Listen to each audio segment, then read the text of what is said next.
Hey, Dame, Yo, do you happen to have any idea who this episode is brought to you by? oh, I think I have a clue. I think I know. This episode of AirGo is brought to you by Overcast, an independent podcast app that embraces the open world of podcasting instead of locking it down. No exclusives, no premium content, no paywalls, just a great podcast app for everyone. And if you know AirGo, we love independent and we love shit not being locked down. So So go ahead and get Overcast for free on the App Store.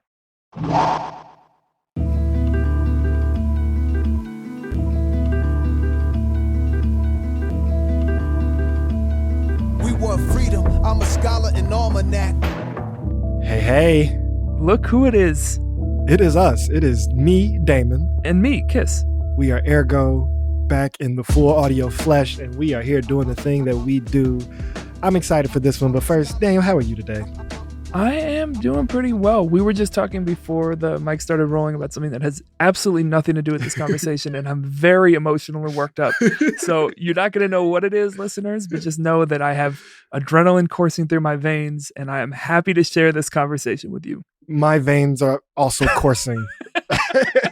No, with all seriousness, very excited and grateful to present this guest with you today. We have Dr. Jared Ball, a scholar, a historical participant in liberatory movements, an author, and a phenomenal media maker who, to be very honest, y'all, is like one of the people kind of in the public sphere I have looked to in some ways to figure out how to like communicate some of these very complex ideas. And so it was great to get to meet him through this conversation.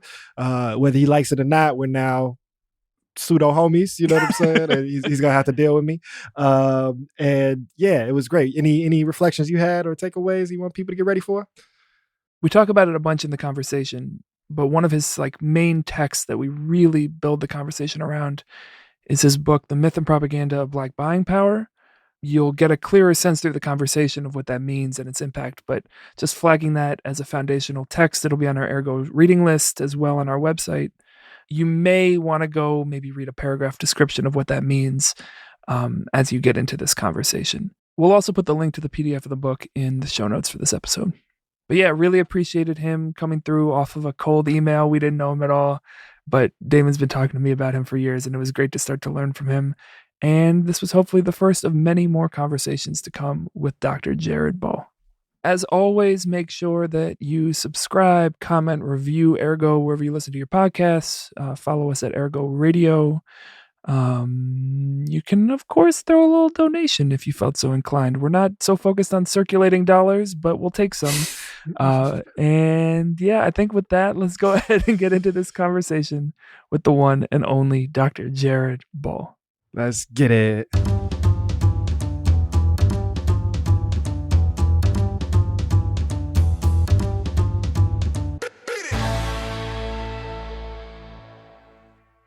All right, y'all. Excited for this one. We are here with an amazing thinker, scholar, media maker, somebody who, has really impacted me and helped me find space to develop my thinking and just trying to be a world builder and in some of this work. We have Dr. Jared Ball with us. Yeah.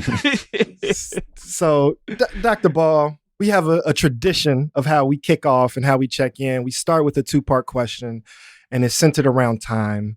In this time, Dr. Ball, how is the world treating you, and how are you treating the world?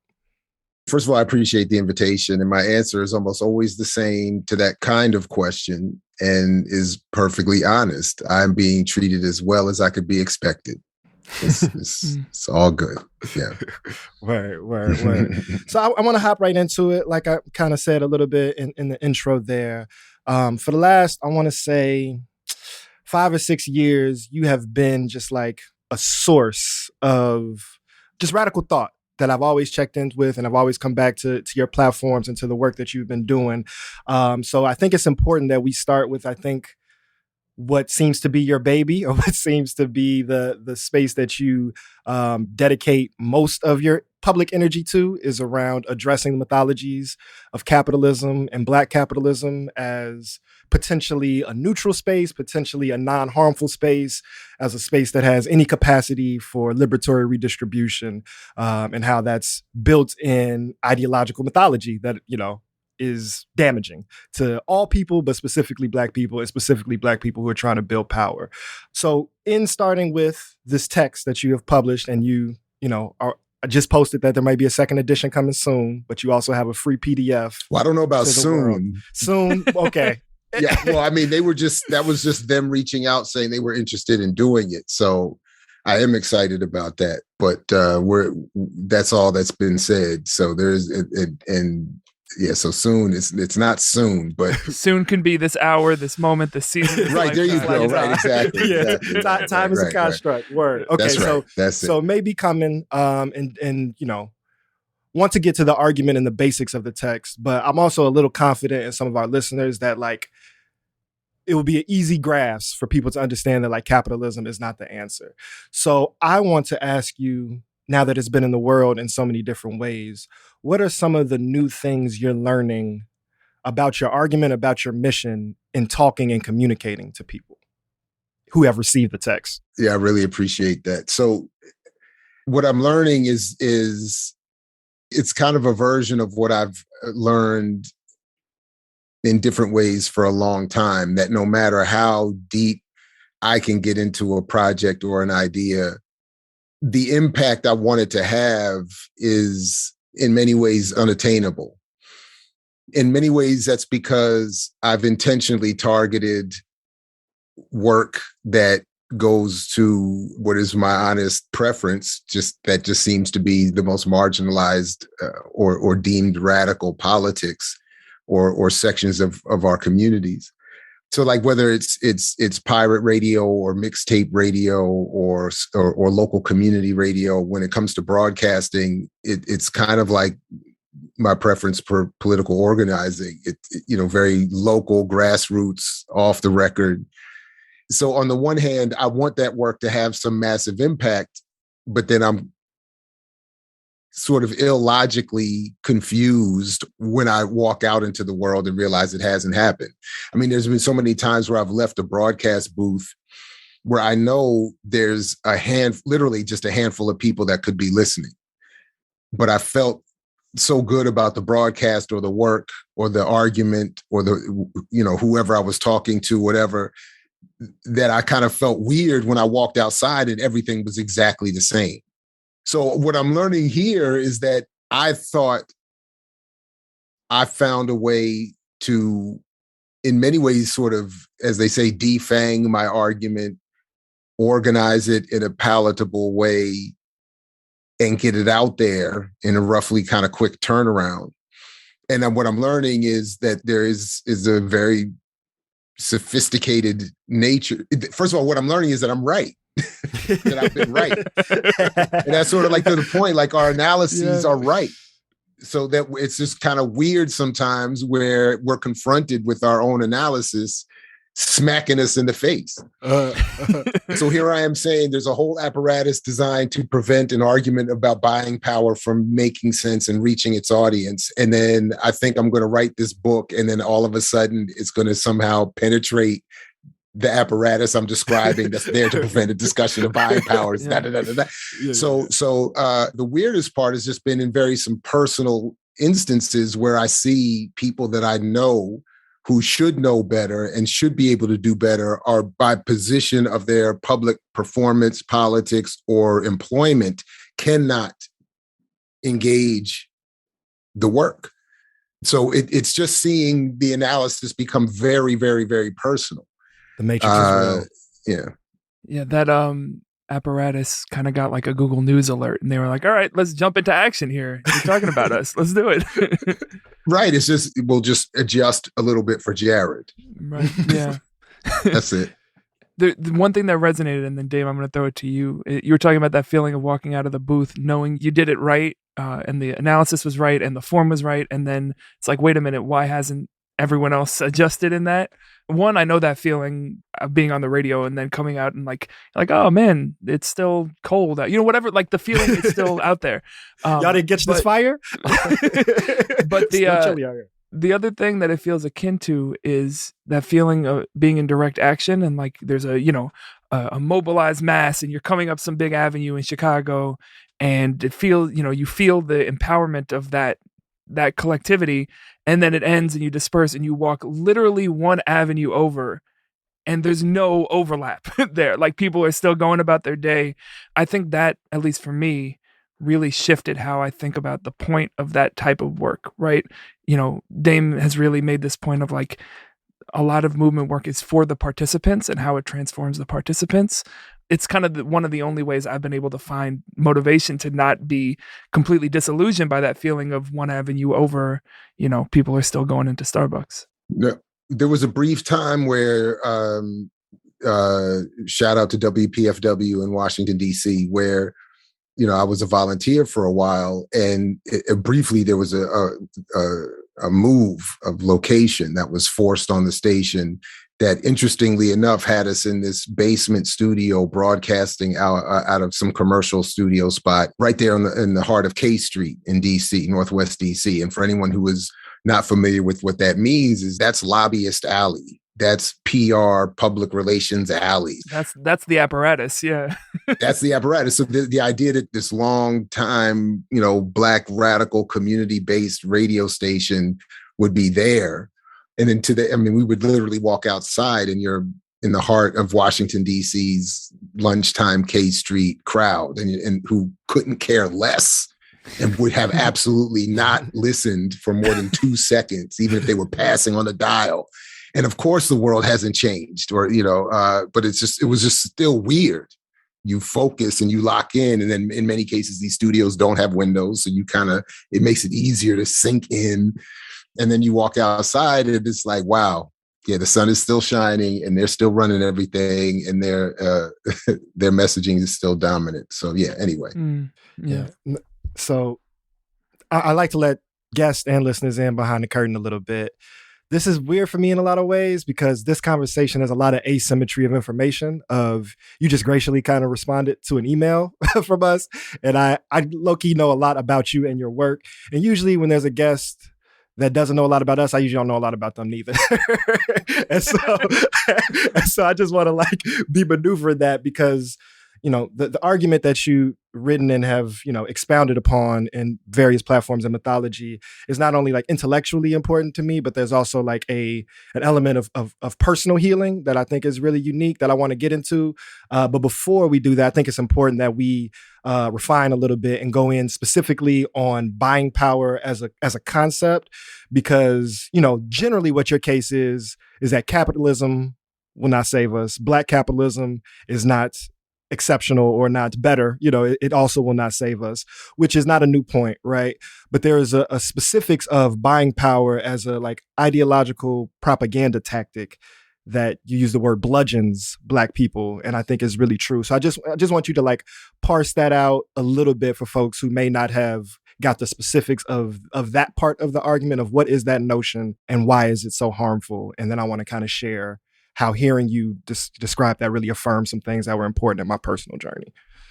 I mean, initially, the whole thing was brought to my attention sitting in as an audience member in a lot of different, or as a participant in a lot of grassroots political organizational spaces.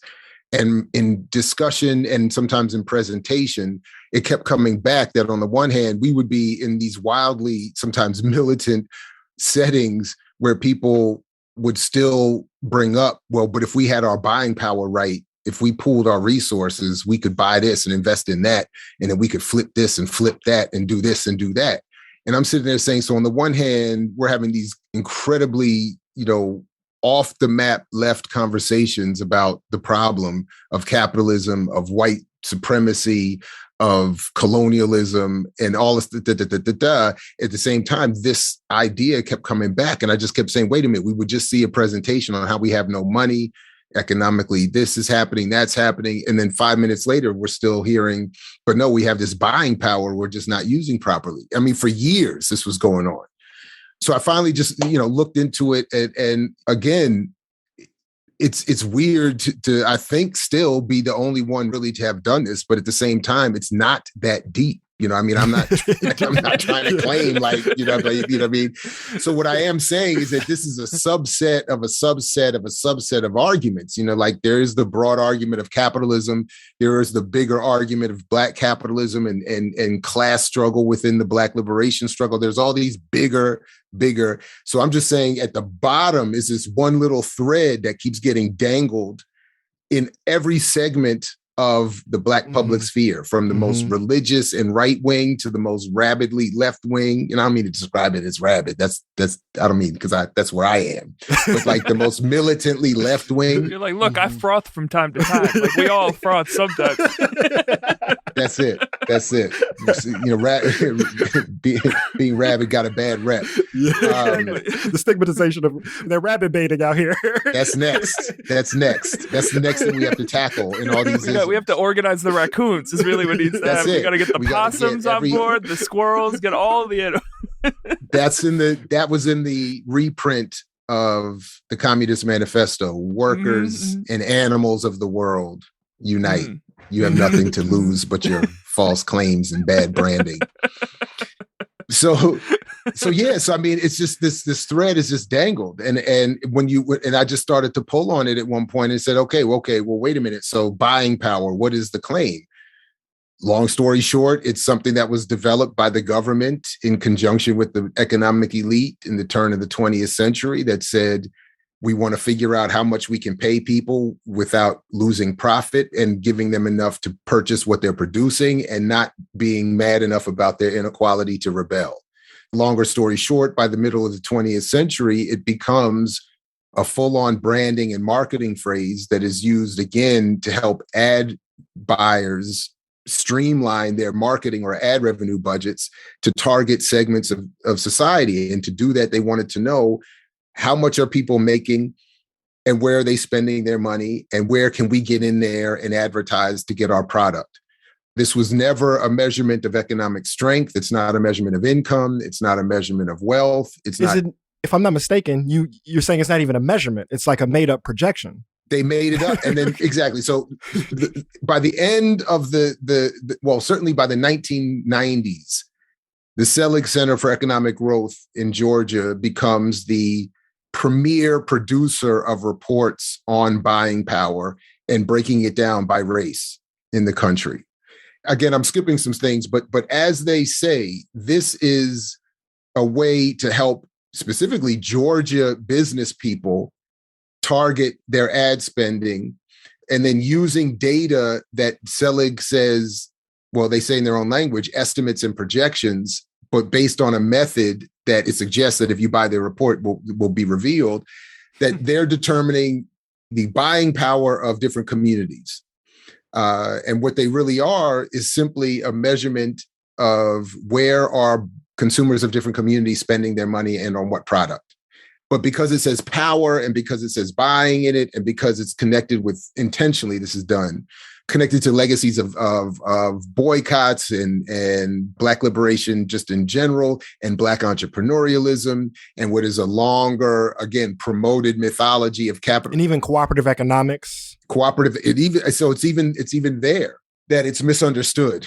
So in other words, what is supposed to be data to help manage unrest or to help manage the distribution of ad revenue is intentionally promoted to Black communities. Now, this is where it gets a little nuanced and a little somewhat complicated to the extent that this is at all complicated, because it's not economics. The data is clear, and we can come back to that Black people economically, materially are devolving. Things are getting worse than ever, and there's no sign of improvement. And that's just for Black people. I would argue this would be largely the case for most people, but anyway.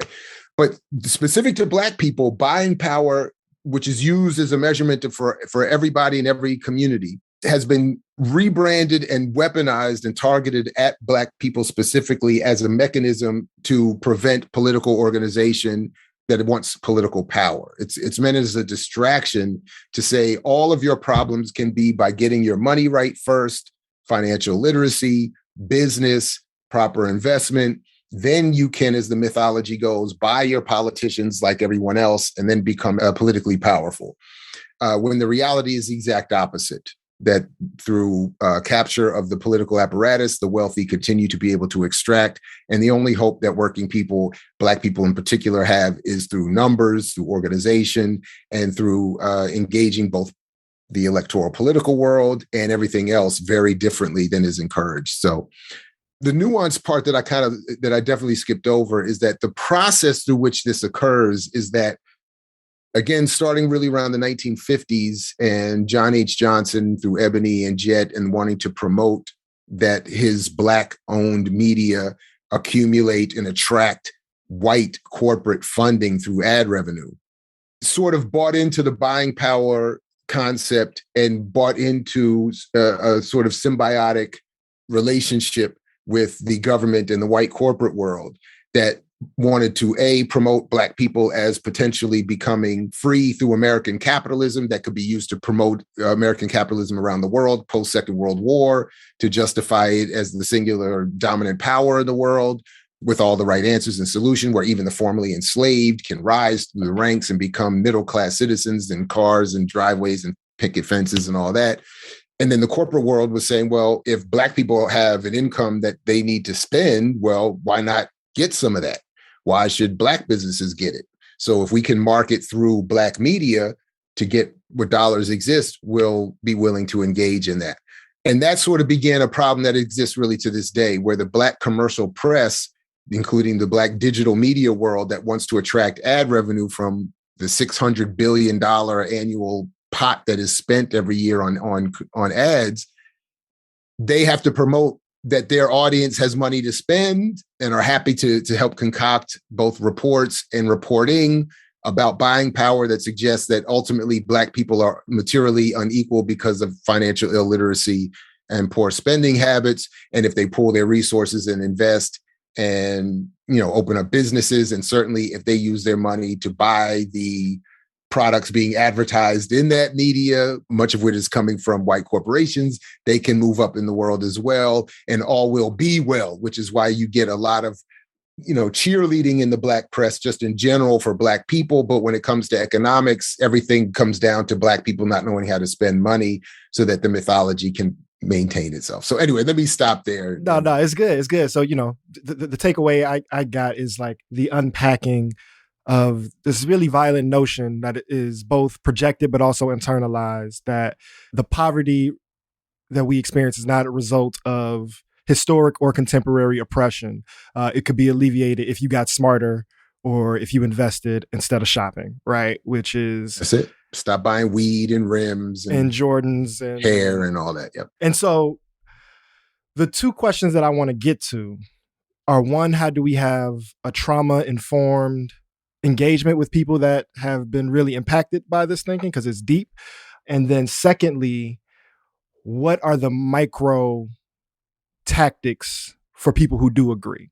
So that I want to preview that in like personalizing this a little bit, because, this show is an extension of, like we said, participation in movement building specifically, and we might, if we have time, we hopefully can get into like some of your movement commentary a little bit. But coming out of, for better or worse, the movement for Black Lives, BLM ecosphere, but intersecting with other, grassroots and radical struggles, have been in this space. But a lot of people may not know that like the entry point for that, for me, came from a childhood development in being like a prodigy of financial literacy space in ways that like I've had real identity crisis about at times. But also I was one time talking to, this is kind of a flex of a name drop right here. I was talking to Robin Kelly one time in his office, and he said that it actually is. Robin Kelly flex, yeah, I threw that down on you. And he told me to like actually dig into it deeper, because the story is actually important. It actually starts with my mother. In the mid-90s, as like a secretary, somebody gave her a copy of Black Enterprise, and then she started reading the magazine Better Investing, and she started basically organizing with her girlfriends to build like a cooperative investment club, right? It was called Ujamaa. It was an Americanized pronunciation of Ujamaa, which for folks don't know is Swahili for cooperative economics, and then built a youth program called Ujamaa Junior that I started in when I was 5 years old. And so by the time I was 9, I had a speech called the ABCs of Investing that explained the basics of like fundamental investing. And our whole mission statement was using this strategy to address socioeconomic inequality. And so by the time I was 10, I was on the cover of Better Investing. By the time I was 19, I was featured in Black Enterprise. Oh, wow. Right? But the whole thing was... I have to say, in the middle, there was also a remarkably viral local news clip that continues to circulate. It's on PBS. It was national, Daniel. Oh, really? Yeah. But we'll get like comments on our Twitter being like, "Oh my God, is this you? Is this the investing guy?" Yeah. So the whole notion was, right. And I also was a sneaker collector. So I buy Nike stock and then do blah, blah, blah, all of that shit, right? And so I was seen and like prodigized, whatever. They called me a prodigy by capitalist institutions as a young person. And my whole mission was, how can I address the inequity of the North and South Side, right? So now I went to school, this kind of like social justice leaning campus where I met this fellow over here, Grinnell College, studied in sociology and economics, calling it socioeconomics. My whole thing is I'm supposed to come back to my community with this knowledge that we don't have, right? With the things that we don't get at the dinner table, but I was fortunate that my mother created this space where I'm reading stock reports and blah, blah, blah. And started learning about structures because I understood industry and I understood the economy and I knew what GDP was and I knew what had just happened in the financial crisis. And was, a humanist or whatever you want to call it, right? And so started learning about intersectional structural oppression, learned about capitalism and found that the well-intended message that I had been saying for a long time was at best short-sighted, right? And then finding myself in movement space and then becoming, devoutly and publicly anti-capitalist, right? Also, how do I reconcile that so many people heralded me for this, but I would not have studied economics and sociology if I was not in that space, right? I would not have been like asking these questions about inequity and even had the sense to question capitalism. So that goes back to then the two questions that I have for you it's not a challenge, but this is the conversation when I watch you that I've been eager to hear is one, when I've seen you talk to people that are like devout believers in this, there's like a religiosity. There's also a trauma of how Black people see ourselves that is like deeper and psychological. And it's not just about like evidence, right?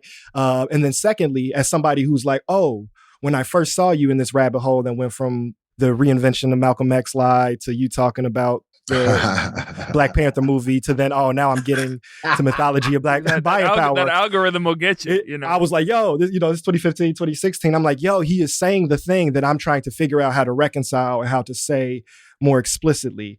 So now that I believe that, people still come to me about what can we do economically. I have people that are even in movement spaces that like, we agree, we need a collective mass action to overturn the structures of our society.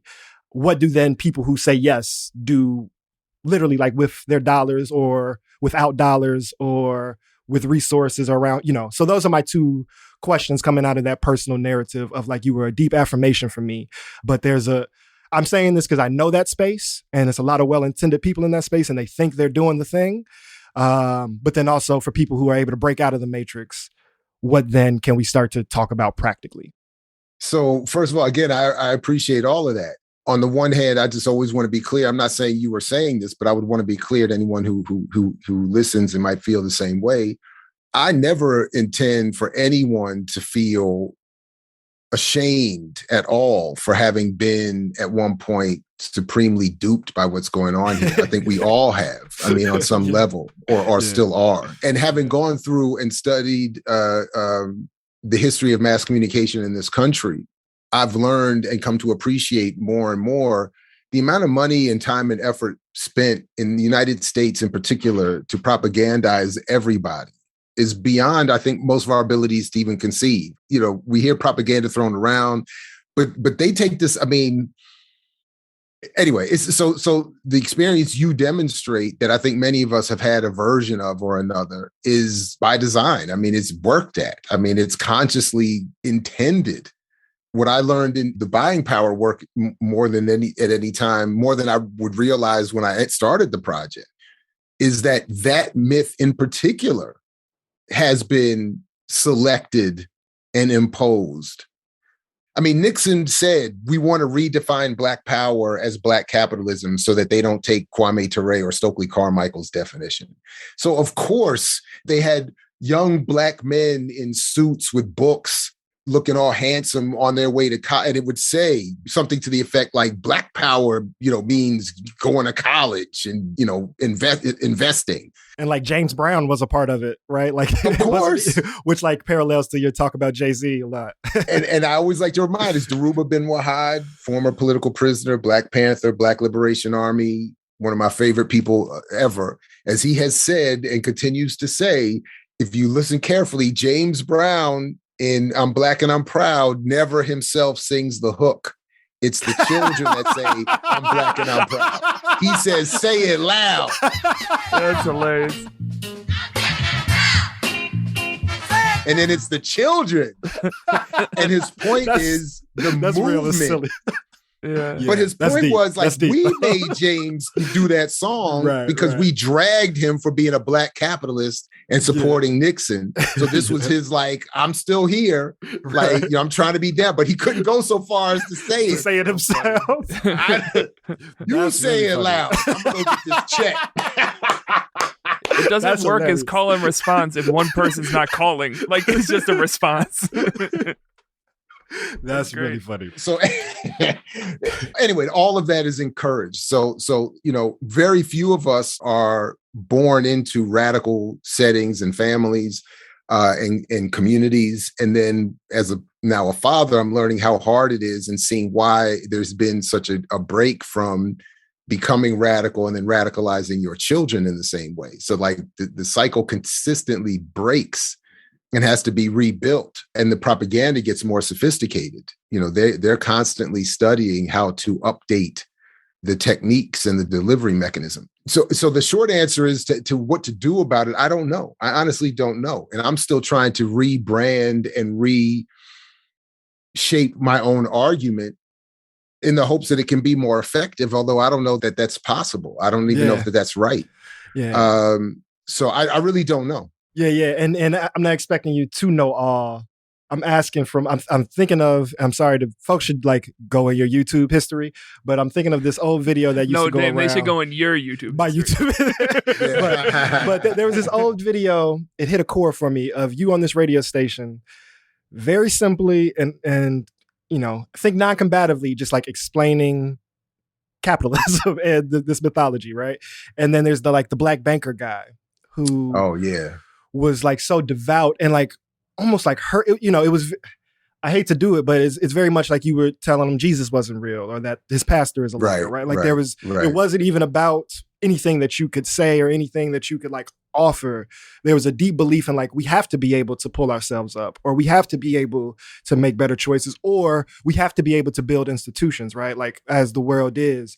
And we could get to the second part of the question, but just to clarify, in like growing up and becoming an adult and like knowing some people that like still do some of that work, especially after Uprising, people then were trying to like have this conversation more around capitalism. And I just found myself, particularly with this Black group in Milwaukee that we won't have to get too much deeper in, that it was just very difficult for them to be able to understand the harm of the economy. And I was just wondering if in your practice, this is not an economic conversation. There's like some psychological, cultural, deep-rooted things.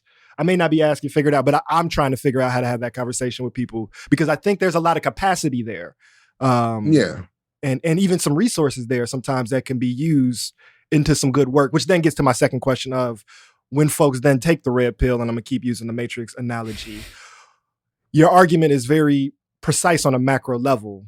Do you have hypothesis of what one person or 6 to 12 people can do in service of being a part of global, transnational, transstructural collective movement?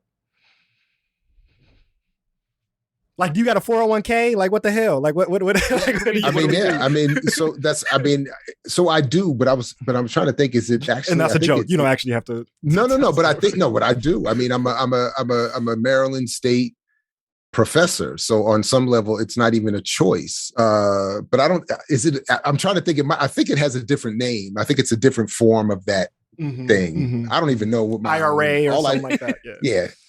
All I know is my wife is in charge of all of that and everything else. And I keep asking her at what point can I quit? And she just keeps saying not yet. So that's I just keep, can I quit today? Every day it's like, can I quit? Do we have enough for me to quit? Because I'm ready to quit. And no, anyway, the what to do part is simple and vague and goes back to Teray himself. We have to join more organizations. So what can 6 to 12 people do? They have to join or form organizations and keep going farther to the left. And my public response is really bad in this. And it kind of goes to the question of the banker who was the president of Industrial Bank in DC, who, to your point, when you mentioned GDP, you said you know what it was. He apparently doesn't. So this was part of the problem, and which is a result of trauma. I feel that's what I'm saying. So like I see it as a result of trauma and profound ignorance, and then on some level, and I'm not always sure how much of the blend is which, is just conscious choice making. You know, some of these cats are just making a choice and they don't give a damn. They really don't. They don't care. They'll do the black speech, and all they really want to do is get back in their Benz and go golfing, and that's it. And growing up in the DC and surrounding area where you see black bourgeoisie and black capitalism at its height, there's a lot of that. No, some people came frustrating. Up. A lot of people did come up. Yeah. I mean, relatively. And it's not even they've come up. They've just come up relative to the traumatic starting that you're talking about. And that's the problem. We're starting with the most profound trauma.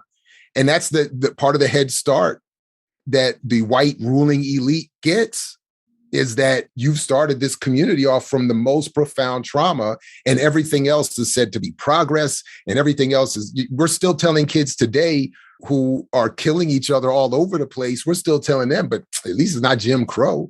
At least you're not on the plantation. And they're like, wait a minute, but I'm still 14, poor, and have a gun in my hand. And starving. Yeah. And starving. So I have tried to, I mean, I really don't have the temperament necessary to do what I think needs to be done, because I really do struggle. I, at some point, want to just say, like, I mean, honestly, part of it is like, we just need to step outside and fight because this conversation is not working. And well, Dr. Ball, I don't think that's an effective transformative tactic. It's not. That's why I'm saying. That's why, like, it's not effective. You don't win them over, and then I'm physically not capable. I mean, I'm can you even squabble now? Still? Is this the real question? That's what I'm saying. Like talking about pervasive myths. Yeah. You know, the idea that's take pervasive you mythology.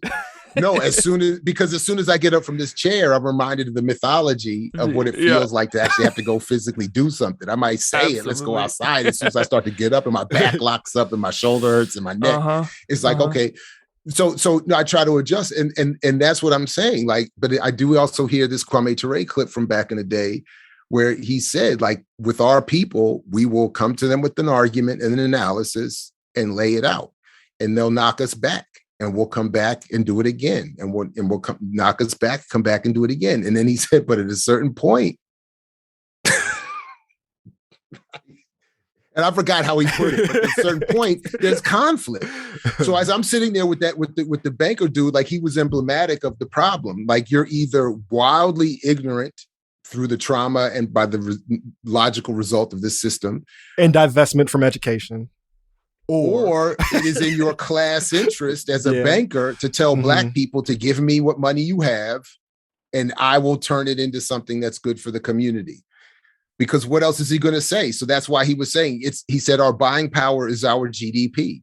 And that's factually incorrect on every level. Starting with the fact that GDP doesn't measure inequality. Yeah, GDP is our GDP. GDP is the GDP. And anyway, I mean, it's anyway. No, I feel you. I feel you. No, I hear, go ahead. Just to that kind of like trauma informed response question, I don't obviously have it, but I'm thinking about, we kind of just framed it as like either there's ignorance or there's intentional, kind of malevolent manipulation. And I think there's also the possibility, I just thinking about the interpersonal analog to all this, of when something is out of your control, the logical leaps that you create to feel like you have some control, right? It feels like a fight against despair sometimes and hopelessness. Right. Like I think about even in like personal relationship, it's like, oh, this person's mad, so they must be mad at me, so I can change my behavior to address and it's like, this shit doesn't have anything to do with what I'm doing right now. I'm receiving the result of it. Right. Again, that doesn't condone the effects, but I can imagine that as a motivator of like, here's a thing that feels tangible, even if there's a logical leap that feels within our and my control. Because we do understand ourselves in this culture as consumers more than we understand ourselves as citizens or neighborhood members, or, that's a role we know how to perform across the board. No, that's a really good point. And really, that's something that I'm more mindful of than I think I'm being in this conversation in general. And part of what even this particular book project has shown me is to be more mindful of the mechanism that produces those logical leaps or encourages them. Of course, the oppression is continuing, the inequality is continuing and worsening. And then when I looked at sort of the organization of the prevalence of the claim that buying power is real and Black capitalism is a possibility, and if we just got our businesses right, we could do better, and the amount of celebrity and the amount of Black radical celebrity, and then the way the argument is rebranded in the cooperative economics argument. Everybody across the Black political spectrum has bought into the myth at one point or another, which again makes me look even worse when I walk into the room and say, hey, everybody from Garvey to Du Bois, like this was the one thing they agreed on, or one of the few things they agreed on. Even Martin. Dr. King a little bit, but he kind of had a mechanism for checking himself that brought him back to the federal government. So he was, and in fact, he, by the end of his life, explicitly said, buying Black and banking Black and all that doesn't work. But there are people to this day who champion Black capitalism who falsely claim the exact opposite. So there are people who are out here just either ignorant or lying or both, and then who are then promoted and encouraged to circulate the mythology. It's attached very much to the circulating Black dollar mythology. And that people from, again, Du Bois to Garvey to King a little bit, to Malcolm, to Farrakhan, to Claude Anderson, to Boyce Watkins, to, everybody, has said this. I remember years ago sitting in this meeting, this very radical space. And I said something along these lines, and the brother sitting next to me says, wait a minute, that sounds like you're advocating socialism. Because Black capitalism can be, and I looked at him and I was literally shocked. And I said, I was something to the effect, I can't believe you're saying that in this space.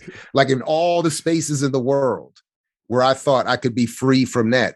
And then in our heart, like people aren't waking up saying, I want to get into this risk-taking political struggle that don't nobody know how to do. Right? Don't nobody know how to do. That's which is the thing of the question of like, right? You say like join organization, and a lot of people who probably are going to listen to this have joined organization, and there's still this like, and then what? Or how do we push it left? Well, that's the other part. Or we don't even like each other. Like, I know, but that's what happens in those spaces, because part of the problem is that the public discussion is always advocating what has to be advocated publicly for people to survive, maintain their platforms, keep their jobs. And then, of course, where it's funded and commercially viable, it's a space where it's going to overtly promote buying power, Black capitalism, start a Black business.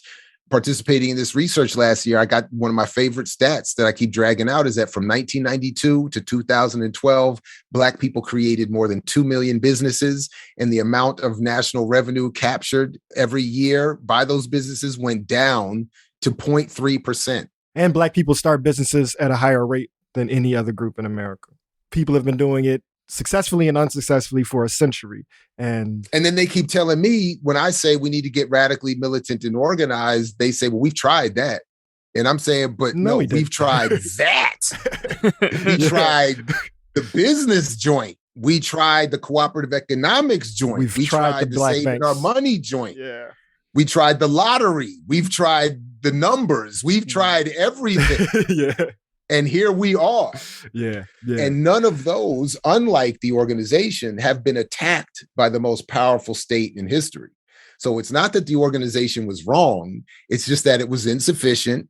Maybe the target for victory was set too short and we were expecting too much too soon. And because of that, the branding came back again. I mean, if you kill a whole bunch of people, put a whole bunch of political prisoners in jail to this day, exile Assata Shakur and Nahanda Abiyadoun and all these other people. And destroy national struggles throughout the world. And then get right back on TV and say, you have buying power, go shopping or shop wisely and say, or whatever. Then of course, like they're not going to come on TV and say, hey, everybody, here's what Assata Shakur did. You should do this too. And here's the local meeting place where you can go get it done. You know, they're not going to. No, what they will do is say, you could put Assata taught me on your shirt. Mm-hmm. Just don't do or organize or look for or free her comrades. Don't do any of that. You know, anyway. Now we're getting to it. And you can even sell the shirts. You can form an LLC. And you can sell the shirts. You can be a small business owner. Yeah. Yeah. Oh man, I knew this would happen. I have way more things than we have time for, and being respectful of your time. I'll shout some of them out because I think I'm going to try to implore you to come back at some point and we do a part 2. Yeah, man. We can even schedule this right away. Okay, for sure. I know the time constraints are my fault. So no, it's all good. That'd be dope. So some of the things Dane, would you call this a wish we had a little more time? If we had more time, yes. If we had a little more time. So some of the things I know we would get to is you've been in your Bitcoin bag a lot recently, which is basically an expression of this. So I feel like folks can get the gist of it. And also there's a lot of content on it. So go check out.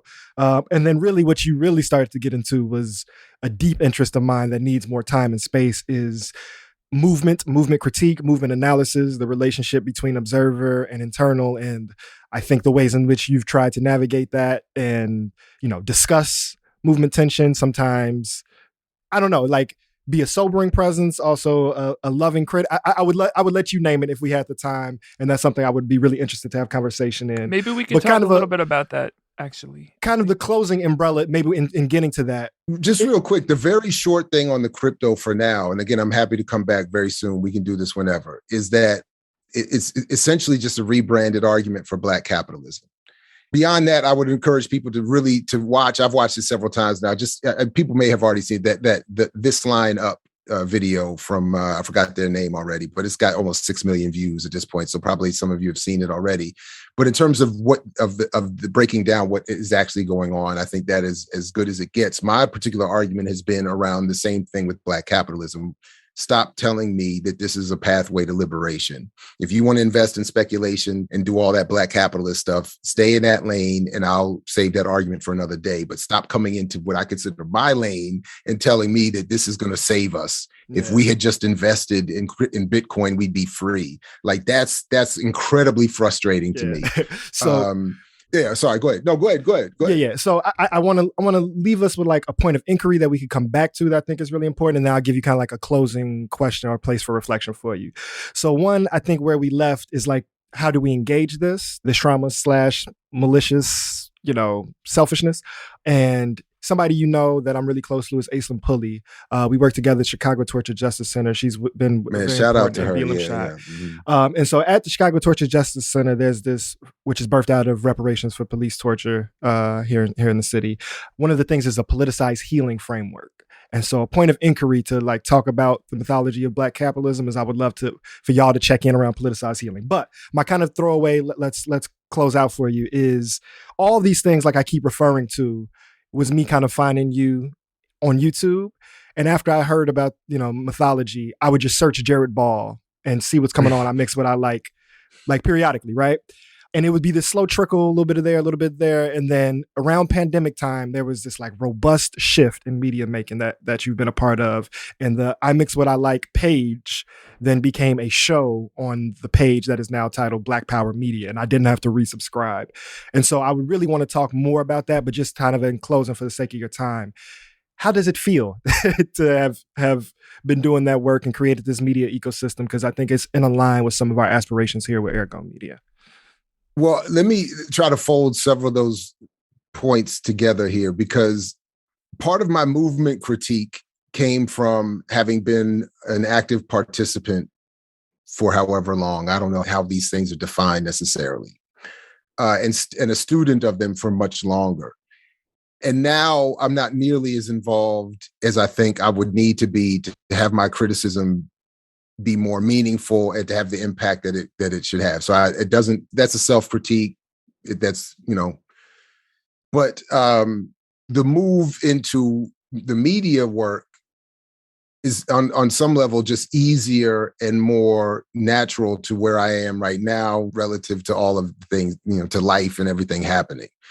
But at the same time, trying to play that same supportive role. So I've for a long time tried to engage the philosophy of emancipatory journalism. Shout out to Professor Hemant Shah for coining that. And the simple point is that journalism has to be part and tied inextricably to activist organizational work. That the journalism should emanate from that with principle and solid work. Perform the task of media making and journalism that is in service of that struggle. And that's sort of what I've always, tried to do and wanted to be a part of, even as I see myself being less of a participant immediately in that struggle for a variety of reasons, some of which involves all of the things that I think has been predicted and argued by many people and many great people for a long time. The creeping corporatization, the nonprofit liberalization, the intensified psychological warfare, the sort of post-COINTELPRO capture of successive generations having to sort of restart everything. And at this point, a level of sophistication that the state has in terms of media technology and beyond to promote and pick off, rebrand, cancel, marginalize, and produce a sort of activist consciousness that we've never seen before. I mean, so it's there are quotes there for folks who missed that on the activist right. Sorry, right. I forgot. Right. So I think myself, both generationally and politically, I find myself in a what feels like a growing group of people that are, I think, with varying degrees of awareness or self-awareness or being willing to admit, are marginalized and are trying to find ways to have an impact on people doing work and who are seen as at least both popularly and in the streets or in the grassroots doing good work. It feels, I can't prove it, but it certainly feels like this is, in other words, I often somewhat joke, I hope it's the result of a COINTELPRO. I hope it, you know what I mean? Like, I hope we've risen to that. Because for it to have happened this way sort of naturally would be really disappointing. Mm. That's so funny. I hope this is COINTELPRO. Yeah, I mean, I know it's crazy, right? Because in other words, if those in power have been able to, through media and education and destruction of previous organizations or whatever, been able to produce these results just sort of as a normal course of business, I feel like that's even worse than if it required a specific operation to do it. And I'll just stop there with the core of the work that I see us doing is wanting to remind folks that there are histories that are and traditions being marginalized here that we can find ways to radically incorporate to what's happening now. So that's why we talk so much about political prisoners. That's why we talk so much about, all of those, socialisms and colonialisms and Pan-Africanisms that are not encouraged. And to anyone that hears this and says that answer is whack, I agree with you. I mean, I do. I mean, I really do. I don't have a better one. It's unless I start lying. Sometimes we got to admit that we're whack. And grounded in lineage. I mean, that's at least for our work, we always try to come back to is in those moments of unsureness or trying to figure, like, where does this come from? Who did that work? What do we learn? What do we contribute? And like that in and of itself, before you get past that, is a good starting place, I think. Obviously, this feels like the beginning of many more and a longer conversation. Really appreciate your thoughts and time and generosity. Where can folks find you and your work and the ways you want to be found? at I Mix What I Like for all your relevant social media. And it's not hard. I'm not hard to find. And it's a pleasure. I really appreciate you all reaching out. And I definitely want to do more. So like as soon as you all can schedule it, let's do it. That's love. Yeah, let's talk. Really appreciate you. Thank you so much for your time. Anytime. And we'll be back on the line, reshaping the culture of our city and world for the more liberatory and creative. Much love to the people. Peace. Peace.